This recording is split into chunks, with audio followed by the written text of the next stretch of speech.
Shanmugam Bharani serial ஜனவரி 4ஆம் தேதி எபிசோடுக்கான review தாங்க இந்த வீடியோவில் நம்ம இன்னைக்கு பார்க்க போகிறோம். எபிசோடை ஸ்டார்ட் பண்ணுறதுக்கு முன்னாடி இந்த வீடியோவை மறக்காமல் லைக் பண்ணிக்கோங்க. உங்களுடைய ஒவ்வொரு லைக்கும் அடுத்தடுத்து வீடியோஸ் போடும் பொழுது எங்களுக்கு கொஞ்சம் இன்ட்ரெஸ்டிங்காகவும் என்கரேஜிங்காகவும் இருக்கும். என்ன நடக்குதுன்னா, பொங்கல் வைக்கிறதுக்காக எல்லாரும் சேர்ந்து கோயிலுக்கு வந்திருக்காங்க. அப்போ அக்கா தங்கச்சி எல்லாருமே உட்காந்து பொங்கலுக்கான எல்லா ஏற்பாடுகளையும் பண்ணிக்கிட்டு இருக்காங்க. நம்ம பாக்கியம் தான் எல்லாத்தையும் ஏற்பாடு பண்ணிக்கிட்டு இருக்காங்க. அப்ப நம்ம சண்முகம் அந்த இடத்துக்கு வராரு. அப்ப சண்முகம் கேக்குறாரு, என்ன அக்கா எல்லாம் ரெடி ஆயிட்டா அப்படின்னு. பாக்கியம் சொல்றாங்க, எல்லாமே ரெடி ஆயிட்டுடா, எல்லாத்தையும் எடுத்து வச்சுட்டு இருக்கோம் அப்படின்னு சொல்லிக்கிட்டு இருக்காங்க. அதுக்கப்புறம் வந்துட்டு நேரா அந்த சவுந்தர பாண்டி, அப்புறம் அந்த சனிய, அப்புறம் பாண்டியம்மா, அப்புறம் கருப்பு அப்படின்னு 4 பேரை காமிக்கிறாங்க. அப்ப சவுந்தர பாண்டி மாறுவேஷம் போட்டிருக்காரு. சவுந்தர பாண்டி அவங்க அக்காட்ட சொல்றாரு, இன்னும் கொஞ்ச நேரத்துல அந்த எசக்கிய என் கையால வெட்டி கொல்ல போறேன். அவளை தீத்து கட்டிட்டு அதுக்கப்புறம் என் பிள்ளைக்கு நல்ல ஒரு பொண்ணை பார்த்து கல்யாணம் பண்ண போறேன் அப்படின்னு சொல்லிக்கிட்டு இருக்காங்க. அப்ப பாண்டியம்மா சொல்றாங்க, இங்க பாருடா சவுந்தர பாண்டி, சீக்கிரம் அந்த வேலையை முடிக்கணும் அப்படின்னு. அப்ப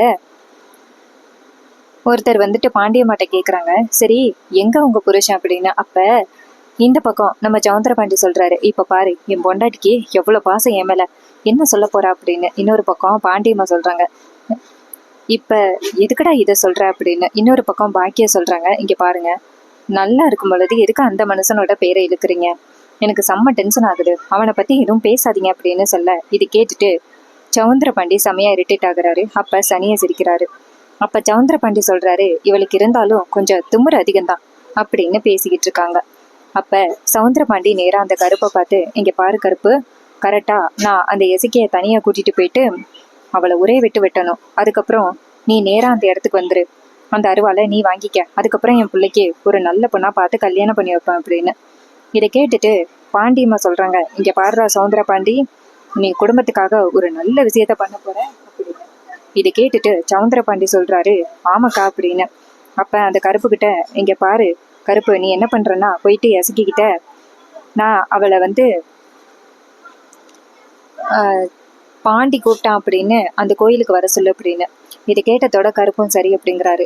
அப்ப பாண்டியம்மா சொல்றாங்க, ஃபர்ஸ்ட் அந்த எசக்கி தனியா அந்த பக்கமா வரணும், அப்பதான் அவளை ஏமாத்தி கூப்பிடலாம் அப்படின்னு. உடனே சவுந்தர பாண்டியும் ஆமா அப்படிங்கிறாங்க, ஃபர்ஸ்ட் அந்த எசக்கி தனியா வரட்டும், அப்பதான் அவகிட்ட பேசலாம் அப்படின்ட்டு பிளான் பண்றாங்க. இன்னொரு பக்கம் அந்த குட்டி பாப்பா கிட்ட இன்னொரு பொண்ணுகிட்ட பொங்கலுக்கான கல்லு மண்ணெல்லாம் எடுக்க சொல்றாங்க. அதே நேரத்துல நம்ம சண்முகத்தோட ஃப்ரெண்டு இங்கேருந்து வந்துட்டு, அண்ணா இந்த கெடா வெட்டுறவர் வந்துட்டாராம், கெடா பொங்கு வச்ச பிறகுதானே கெடா வெட்டணும் அப்படின்னு பேசிக்கிறாங்க.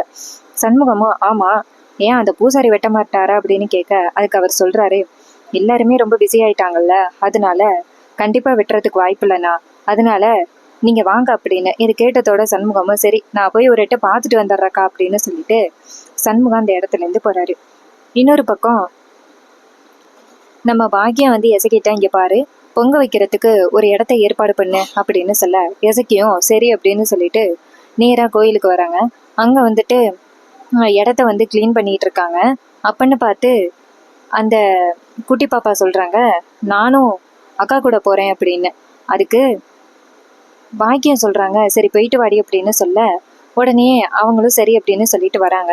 அப்ப பாக்கியம் நினைக்கிறாங்க, என்ன இது எசக்கி பின்னாடியே இவளும் போறா, இவ போனா நம்ம பிளான் ஒர்க் அவுட் ஆகாதே அப்படின்ட்டு அந்த பாண்டியம்மா நேரா அந்த குட்டி பாப்பா கிட்ட போயிட்டு, இங்க பாரு உன் அண்ணன் ரொம்ப நேரமா ஒண்ணு தேடுறான், போப்பா அப்படின்னு சொன்னதோட அந்த பொண்ணு கேக்குறாங்க, எங்க அண்ணன் தான் கிடா வெட்டுறத பார்க்க போயிட்டு அப்படின்னு. அதுக்கு பாக்கியம் சொல்றாங்க, இங்க பாரு ரொம்ப நேரமா கூப்பிட்டுக்கிட்டு இருக்காண்டி போடி அப்படின்னு.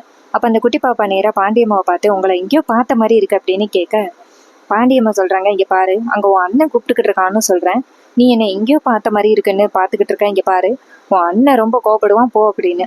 இது கேட்டதோட அந்த குட்டி பாப்பாவும் சரி அப்படின்னு சொல்லிட்டு நேரா போறாங்க. இன்னொரு பக்கம் நம்ம எசக்கி வந்துட்டு நேரா அந்த பொங்கல் வைக்கிற இடத்த கிளீன் பண்ணிக்கிட்டு இருக்காங்க. அப்பன்னு பார்த்து சவுந்தர பாண்டி நேரா கருப்பு கிட்ட, இங்க பாரு அந்த எசக்கி இப்ப தனியா தான் இருக்கா, போயிட்டு கூப்பிடு அப்படின்னு. உடனே கருப்பும் சரி அப்படின்னு சொல்லிட்டு நேரா எசக்கிய பார்க்க வராங்க. எசக்கி வந்துட்டு நேரா அவர்கிட்ட என்னையா வேணும் அப்படின்னு கேட்க, அவர் சொல்றாரு, இங்க பாருங்க இது மாதிரி பாண்டி உங்களை அந்த கோயில் கிட்ட கூப்பிட்டாரு அப்படின்னு. எசக்கி சொல்றாங்க, அவர் தான் முக்கியமான விலையா ஸ்டேஷனுக்கு போயிட்டாரே, அவர் வரமாட்டாரு அப்படின்னு.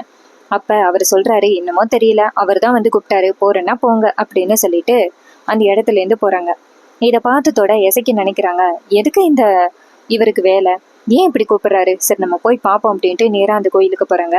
இன்னொரு பக்கம் அந்த கருப்பு நேரா சவுந்தர பாட்டி கிட்ட சொன்ன உடனே நேரா போயிட்டா அப்படின்னு சொன்னதோட அந்த சவுந்தர பாண்டி சொல்றாரு, என்ன இவ இப்படி இருக்கா, சரியான கோட்டிக்காரியா இருப்பா போல, கூப்பிட்டத்தோட என்ன ஏதுன்னு கேட்காம போய்கிட்டே இருக்கா அப்படின்னு. இன்னொரு பக்கம் எசக்கி நேரா மாடிப்படியில ஏறி போறாங்க. நேரா கோயில்கிட்ட போய் நின்றுக்கிட்டு கூப்பிடுறாங்க, மாமா எங்க இருக்கீங்க, எதுக்கு என்ன இங்க கூப்பிட்டீங்க தேவையில்லாம, என்னத்தை தான் அப்படி ரகசியம் என்கிட்ட பேச போறீங்க அப்படின்னு சொல்லி எசக்கி அங்க நின்று பாண்டியை கூப்பிட்டுக்கிட்டு இருக்காங்க. அதே நேரத்துல சவுந்தர பாண்டி கிட்ட பாண்டியம்மா சொல்றாங்க, இங்க பாருடா அவ போயிட்டா, அந்த பக்கம் யாருமே வரமாட்டாங்க, நீ போயிட்டு அவளை தீட்டு கட்டிடு, அதுக்கப்புறம் இந்த நான் கருப்பை வர சொல்றேன் அப்படின்னு. இது கேட்டதோட சவுந்தர பாண்டி சொல்றாரு, சரி ஃபர்ஸ்ட் அவளை விட்டுட்டு நான் ஒரு சவுண்டு கொடுக்குறேன், அப்ப கருப்பை கூப்பிடு அப்படின்னு. இது கேட்டதோட பாண்டியம்மாவும் சரி அப்படிங்கிறாங்க. இன்னொரு பக்கம் அந்த சவுந்தர பாண்டி நேரா எசக்கி பின்னாடி நிக்கிறாரு. அப்ப எசக்கி வந்துட்டு கூப்பிட்டுட்டு நிக்க, அப்ப சவுந்தர பாண்டி அவர் போட்டிருக்க அந்த மாறு விஷயத்தை எல்லாம் தூக்கி போட்டுட்டு நேரா எசக்கியை பார்த்து எசக்கி அப்படின்னு சொல்ல, எசக்கி சவுந்தர பாண்டியோட குரலை கேட்டதோட அதிர்ச்சியாகி திரும்பி பாக்குறாங்க. பார்த்தா சவுந்தர பாண்டி நிக்கிறாரு. அவரை பார்த்ததோட எசக்கி அதிர்ச்சி ஆகுறாங்க. எசக்கி நேரா சவுந்தர பாண்டியை பார்த்து, இப்ப எதுக்கு நீங்க இங்க வந்திருக்கீங்க அப்படின்னு கேட்க, சவுந்தர பாண்டி சொல்றாரு, உன்னை வெட்டி போடதான் இங்க வந்திருக்கேன், உன்னை வெட்டி போட்டாதான் என் பிள்ளை இன்னொரு கல்யாணம் பண்ணுவான், அதை பார்க்க எனக்கு நிம்மதியா இருக்கும், உன்ன மாதிரி ஒருத்தியெல்லாம் என் பிள்ளைக்கு கல்யாணம் பண்ணி வைக்கணுமா, உனக்கு ஏன் பிள்ளை கேட்குதாடி அப்படின்னு சொன்னதோட எசக்கி சொல்றாங்க, இங்க பாருங்க மாமா இங்கதான் இருக்காரு, உங்களை சும்மா விட மாட்டாரு, உங்களை வெட்டி போட்டுருவாரு, மரியாதையை இந்த இடத்த விட்டு போங்க அப்படின்னு. ஆனா சவுந்தர பாண்டி சொல்றாரு, நீ உயிரோடு இருக்கிற வரைக்கும் தானடி எனக்கு பிரச்சனை அப்படின்னு சொல்லிட்டு அங்கே இருக்க அருவாவை எடுக்கிறாரு. அதை பார்த்ததோட எசக்கி அதிர்ச்சி ஆகி, இங்க பாருங்க மாமா தேவையில்லாத வேலை பண்றீங்க அப்படின்னு. அப்ப சவுந்தர பாண்டி சொல்றாரு, அன்னைக்கு அந்த ஒத்த வந்ததுனாலதான் என்னால உன்னை ஒன்றும் பண்ண முடியல, இல்லைன்னா அன்னைக்கு ஒரே ஒரு தீக்குச்சி தான் கொளுத்தி போட்டு உன்னை தோற்கடிச்சிருப்பேன், அந்த சண்முகத்தை காலம் ஃபுல்லா அழுக விட்டுருப்பேன். ஆனா நீ இன்னைக்கு என் கையில மாட்டிக்கிட்ட, இன்னைக்கு நீ உயிரோட வெளியில போகவே முடியாது அப்படின்னு சொல்லிட்டு அந்த அருவாவை எசக்கிய வெட்ட போறாரு. அப்ப எசக்கி அந்த இடத்துல இருந்து தப்பிச்சு ஓடுறாங்க. அப்ப சவுந்தர பாண்டி எசக்கிய பிடிச்சு தள்ளி விட எசக்கி போயிட்டு கீழே விழுகுறாங்க. அப்ப சவுந்தர பாண்டி எசக்கிய வெட்ட வரும் பொழுது நம்ம எசக்கி கையில ஒரு பெரிய இரும்பு கையில கிடைச்சிருது. அப்ப எசக்கி டக்குன்னு அதுல வச்சு தடுக்கிறாங்க. அப்ப ரெண்டு பேருக்கும் ஒரு வாக்குவாதம் நடந்து அப்ப டக்குன்னு எசக்கி என்ன பண்ணாங்கன்னு தெரியல, சவுந்தர பாண்டி கழுத்துல அறுபட்டு கீழே விழுந்துடுறாரு. அதே நேரம் அந்த இடத்துக்கு ஒருத்தர் சாமி கும்பிட வர்றாரு. அப்ப எசக்கி அப்படி நிக்கிறத பார்த்துட்டு அதிர்ச்சியாகி கீழே சவுந்தர பாண்டி ரத்த வெள்ளத்துல கிடக்கிறத பார்த்துட்டு ஐயோ ஐயாவை வெட்டி விட்டாங்க அப்படின்னு சொல்லிட்டு ஓடுறாங்க. இன்னொரு பக்கம் வெட்டி விட்டாங்க அப்படின்னு சொன்னதோட பாண்டியம்மா நேரா கருப்பை பார்த்து, டே டே அங்க கூட்டம் கூடுறதுக்குள்ள நீ போடா அப்படின்னு சொன்னதோட கருப்பும் சரிங்கம்மா அப்படின்னு சொல்லிட்டு நேரா சவுந்தர பாண்டி போன இடத்துக்கு போக அங்க போய் பார்த்தா சவுந்தர பாண்டி ரத்த வெள்ளத்துல கிடக்குறாரு. கையில அருவாளோட எசக்கி நிக்கிறாங்க. இதை பார்த்ததோட கருப்பு அதிர்ச்சியாகி, ஐயோ நம்ம நினைச்சது ஒண்ணு இங்க நடக்கிறது ஒன்னா இருக்கே அப்படின்ட்டு அவர் இங்கேருந்து ஓடுறாரு. ஓடி போய் நேரா பாண்டியம்மாட்ட, இங்க பாருங்க வெட்டுப்பட்டு கிடக்குறதே ஐயா தான் அப்படின்னு. இது கேட்டதோட பாண்டியம்மா அதிர்ச்சியாகி, ஏடா சொல்ற அப்படின்ட்டு அங்கேருந்து ஓடி வராங்க. கூடவே சனியனும் ஓடி வராரு. வந்து பார்த்தா சவுந்தர பாண்டி ரத்த வெள்ளத்துல கிடக்குறாரு. இதை பார்த்ததோட ரொம்ப அதிர்ச்சி ஆகுறாங்க பாண்டியம்மா. அதோட எல்லாருமே அந்த இடத்துக்கு வராங்க. எசக்கியோட கையில அருவா இருக்கிறத பார்த்துட்டு எல்லாருமே ஷாக் ஆகுறாங்க. சவுந்தர பாண்டி ரத்த வெள்ளத்துல கிடக்கிறதையும் பார்த்துட்டு எல்லாருமே பயங்கரமா அதிர்ச்சி ஆகுறாங்க. அப்ப சவுந்தர பாண்டி வந்துட்டு மயக்கத்துல கிடக்குறாரு. அதே நேரம் சண்முகம் அங்க வந்துட்டு, ஏப்பா இங்க என்ன நடக்குது அப்படின்னு சொல்லிட்டு வந்து பாக்குறாரு. பார்த்தா எசக்கியோட கையில அருவா இருக்கிறத பார்த்துட்டு நம்ம சண்முகம் அதிர்ச்சி ஆகுறாரு. அப்ப நம்ம பாக்கியம் ஓடி வந்து அவ புருஷனை பார்த்து, ஐயோ என்னங்க உங்களுக்கு என்னாச்சு அப்படின்னு சொல்லிட்டு நேரா எசக்கியை பார்த்து, எசக்கி ஏண்டி இப்படி பண்ண அப்படின்னு சொல்லிட்டு அழுகுறாங்க. பாண்டியம்மா நேரா எசக்கியை பார்த்து, நீ நல்லாவே இருக்க மாட்டேடி, நாசமா போயிருவ, இப்படி என் தம்பியை வந்து இப்படி கொன்னுட்டியேடி, நீ வழங்கவே மாட்ட அப்படின்னு சொல்லிட்டு பாண்டியம்மா எசக்கிக்கு சாபம் விட்டுக்கிட்டு இருக்காங்க. ஆக்சுவலி அவங்க தான் வந்துட்டு எசக்கியை தீத்து கட்டணும் அப்படின்னு சொல்லி ஆளை அனுப்பிவிட்டது. கடைசியில எசக்கி சவுந்தர பாண்டிய தீத்து கட்டணத்தினால பாண்டியம்மாவுக்கு அக்செப்ட் பண்ணிக்க முடியல. ஏன்னா எசக்கி தான் சாவாங்க அப்படின்னு நினைச்சுக்கிட்டு இருந்தாங்க.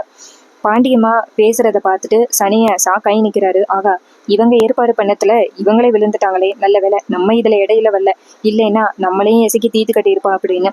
இன்னொரு பக்கம் சண்முக நேரா அந்த சவுந்தர பாண்டிய பார்த்துட்டு அவர் உயிர் இருக்கா அப்படின்னு செக் பண்ணி பாக்குறாரு. பார்த்தா உயிர் இருக்கு. உடனே சண்முகம் சொல்றாரு, ஏய் உயிர் இருக்குடா, சீக்கிரம் ஆம்புலன்ஸை கூப்பிடு அப்படின்னு சொல்ல ஆம்புலன்ஸை கூப்பிடுறாங்க. அப்ப சவுந்தர பாண்டிய ஆம்புலன்ஸ் வந்து தூக்கிட்டு போகுது. அப்ப பாண்டியம்மா சொல்றாங்க, இவ இப்படி பண்ணுவானே நான் எதிர்பார்க்கவே இல்லை. ஏ சண்முகம், உன் தங்கச்சி இப்படி பழி வாங்கிட்டாளே அப்படின்னு சொல்லிட்டு சண்முகத்தோட தங்கச்சிய பயங்கரமா பாண்டியமா திட்டுறாங்க.